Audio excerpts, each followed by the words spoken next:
So next I'm going to talk about my technique and how I studied and prepared for Nplex 1. So shout out to Ashley M. She's a couple or like one cohort above me. She had like a little meeting with a few of us and gave us some tips that she recommended. After going through that, I pretty much followed her tips and kind of, adjusted for my take. But after going through that and then getting a better feel for how the timing was working out and what material was actually going to be on the exam and just mostly the timing, I think that's the biggest issue, or like it's a crunch time basically. I have some edits to how I would do it differently. Number one, I recommend making a schedule or making a calendar. So this was super helpful. It keeps you on track. For me, I always like to be ahead of schedule, which I don't think you necessarily have to be. You don't need to push yourself that hard, but it is a lot of material, and it was nice to have a schedule to know exactly what I should be doing each day. And then because my schedule was a little bit different than the one I was basing my schedule on, I just adjusted how I needed to, and I also did go ahead. I think I ended up being like one day, maybe up to 2 days ahead, but I think more like one day ahead for my schedule. So basically, Ashley, she gave us her calendar schedule of when she was gonna study which systems. And so I based mine off of hers and just adjusted the date because she took hers in the winter. We were taking ours in a different month in the summer. So I adjusted based off of that. She used Exam Master and Board's Vitals questions. So what her recommendation was, or her take on it, was she thought Board's Vitals questions were not quite in depth enough for her exam, and she didn't think that they were a huge priority or like a great necessarily like use of her time. So she was gonna do like half of them, like 250 questions on one day to start off with, and then 250 questions on her second day. And I adjusted it, and I was just like, I'm just gonna try to get through as many as I can. So I think I ended up on my first day of like studying, like I think it's easier just to kind of do practice questions, get a feel for where you are. The Board's Vitals questions, I would say, are pretty straightforward and easy. I thought you would get some similar questions on the actual Nplex exam, so not all of the questions are super complex and difficult. So I did think the questions were helpful, at least to get started and to make sure that you have the basics down, because it's really about getting the basics first and then knowing the more nitty-gritty details. But I think it is important to know basics because there were some basics questions on the Nplex exam. So I did as many of those questions as I could, and then her calendar was structured to go system by system. So she did like 2 days or maybe even 3 days depending on the system. So she scheduled it out like that. At the beginning, she took like one break day for, I think it was like New Year's or something. For us, it was like 4th of July was around that time. And that's like in the first week. So you can just account for that and then go system by system. And then at Sonoran, we have basically an Nplex review course, and we also have another course that's with the professors that originally taught us all of these classes, and they do reviews for us. At least our Gen Med professor did, our physiology professor did, our anatomy professor did one, and I think our MU micro professor did one as well. So they had reviews scheduled for different amounts of time, different weeks, blah, blah, blah. They're optional. You don't have to go to all of them. I went to all of our Gen Med reviews, and I thought that was helpful. And then I listened to / watched all the recordings, or pretty much all of the recordings of the physiology reviews. So that was good. And then I also went to one anatomy review, and I think there only was one anatomy review, so that was good. Just having the reviews gave some structure, which I appreciated, especially because for us, we had the first 4 weeks of the quarter. So I started studying 1 week before, which was during break, but the first 4 weeks of the quarter, you just like study on your own. You don't have actual class that you have to attend. You technically are in capstone, so there's one midterm, which is not graded. It's just kind of to see where you are, and that's in week 1. It's like the 3rd day of class, or not, it's like the 1st day of class, really. I don't know, I think it's like the first Wednesday that the quarter starts. It's not for a grade, it's really just like for attendance, so you can get your financial aid. But I did kind of prepare for that, read over some things just so I wasn't going in completely blind, and I thought that was useful. I did pretty well in the midterm. I was told that most people fail the midterm, and I don't know, even though it wasn't for a grade, I still didn't want to face that, so I just started reviewing and preparing a bit early for that. And then there's also TA reviews that we had. So we had like a biochem TA who did some reviews. We had physiology TA who did a lot of reviews as well. I don't think we had immu or micro. And then we also had like a separate section that was kind of like a class, but it wasn't required, and it was run by our professor, Dr. Clow. And he did reviews going through each system as well, and did a lot of practice questions. So they were more like group-based questions. So you would basically take a quiz, answer 5 to 10 questions, I think.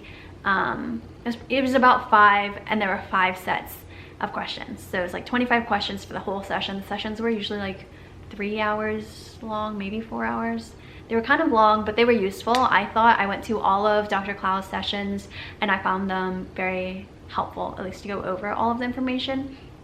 And then, so we did that, and so I scheduled those review sessions into my calendar as well, so I knew when those were. I scheduled in the midterm, I scheduled in the final, and I also recommend taking practice exams. I think I ended up actually trying to kind of simulate the day, though it really wasn't a good simulation, but I got together with a couple friends. We met on campus, and we just took practice exams to pretend like we were actually there and get a feel for where we were. And we did that. I think we did our first practice exam a couple days after the capstone final, and then we did our second practice exam like the Friday before Nplex, and Nplex was on Tuesday, so it gave us like a little bit of time. Maybe it was a Thursday before Nplex. One of those days. It was pretty close, but it gave us about a week between the first time we took a set of practice exams and then the second time. And what we found with the first set of practice exams, I think they were the Wild Brilliance exams. Those were like pretty basic, pretty easy and straightforward, and we did, I think, 100 questions total. Then I think the second time we did them, we did the second set, but I think we tried to do 200 questions, just like straight through. We tried to do that, and then we also tried to do the USMLE practice questions. Not found in the book, but they have like practice tests, and we printed those out, but those were like just way over. Like, that was not the same kind of material that was being tested on, and we just found that it wasn't going to be useful for what we needed to study for Nplex 1. But I would recommend taking practice exams, probably taking 2 to get a feel for where you stand, and also get a feel for like how long the exam is, work on your endurance.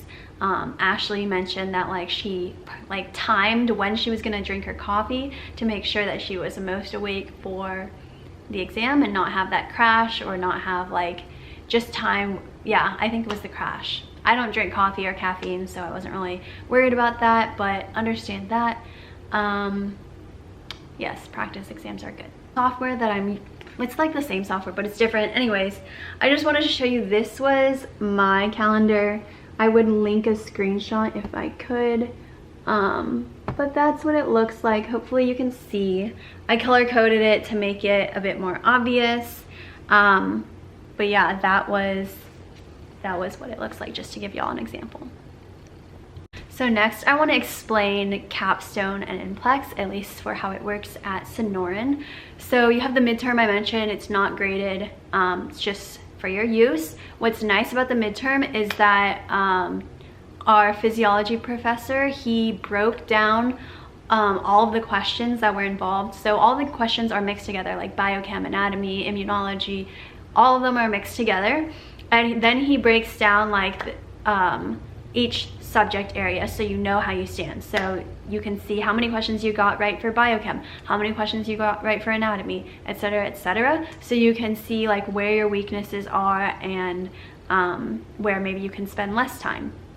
So that was useful. He does that for your midterm, and he does that for your capstone final. So the capstone final is about 1 week before Nplex, and that gives you a little bit extra time after the final to understand where your weaknesses are. So that's useful. So at Sonoran, if you pass your capstone exam, you are automatically checked off. You can get your white coat, you can move on to clinic, you are good to go. If you fail your capstone exam, you still have Nplex to redeem you, because the capstone, the whole class, and the exams are there to help you prepare for Nplex 1. So then after capstone 1, if you fail that, you have Nplex. If you pass Nplex, you are good to go. You can get your white coat, you can move on to clinic. If, however, you fail capstone and you fail Nplex, then I believe you're no longer eligible to move on to clinic, and so there's an adjusted schedule, and you'll have to take Nplex again the next time around, and the capstone class, I believe, too. So that's just a heads up on that. I'm not really sure about all of the specifics since I didn't have to deal with it, but you can talk to the school or whoever to figure out exactly how that works.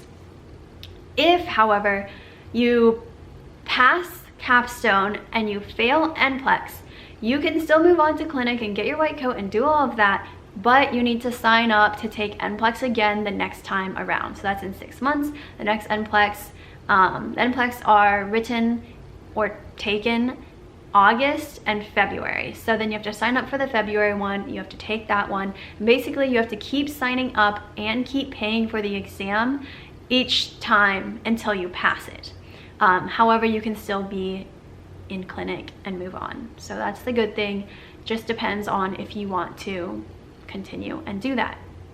Some students don't want to do that. They would rather hold back, just take some classes, not enter clinic, so that they don't have to worry about doing clinic and classes and studying for Nplex again. And then you get that extra time, because the next quarter, quarter 10, I know at my school, Sonoran, it's very full, and I hear it's pretty rough. There's a lot of classes and clinic, and it would just be so rough to have to study for Nplex and be stressed about Nplex and have all those classes and finals and clinic and all of that. So honestly, I think it is smart to just kind of push it off, even though it does delay you back into another cohort and another 6 months. In the long run, that time is not a lot, and it's gonna help you like be able to pass that Nplex the second time, which is very important. I'd also like to mention that the Nplex exam costs $550 for me. You have to pay that fee every single time. That's for Nplex 1. Nplex 2 is like $1,100. So just be aware of that ahead of time.